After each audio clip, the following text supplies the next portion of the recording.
Hello అండి. ఇది మనము పీకో చేయడం అన్నమాట. సైడ్ చీరకి అటు ఇటు సైడ్స్ ఉంటాయి కదా! ఎడ్జెస్ పీకో చేస్తాం కదా! అదనమాట చూపిస్తున్నాను చూడండి. ఇదిగోండి పీకో దీనికోసం ఇది Usha machine wonder stitch machine అనమాట. ఆ ఉషా వండర్ స్టిచ్ మిషన్ అయినా ఏదైనా పీకో పాదం పెట్టేసి పీకో పాదం పెట్టిన తర్వాత ఒక కరువులా ఉంటుంది. ఆ కరువులోకి క్లాత్ వెళ్ళేలాగా పెట్టుకొని మనం నీట్గా ఫోల్డ్ చేసుకుంటా అటు సైడ్ వెళ్ళే క్లాత్ని పట్టుకుంటూ ఇటు సైడ్ ఫోల్డ్ చేసుకుంటా ఇట్లా పెట్టుకుంటా కుట్టుకుంటా వెళ్ళాలన్నమాట.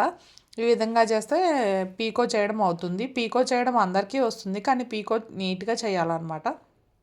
చూడ్డానికి బాగుండాలి కదా, అలాగనమాట.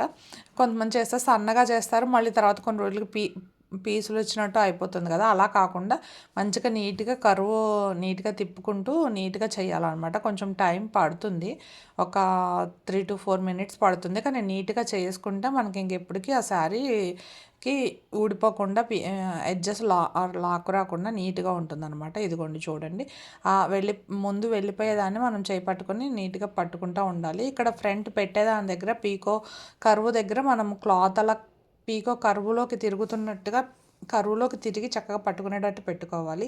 Please like, share and subscribe my channel.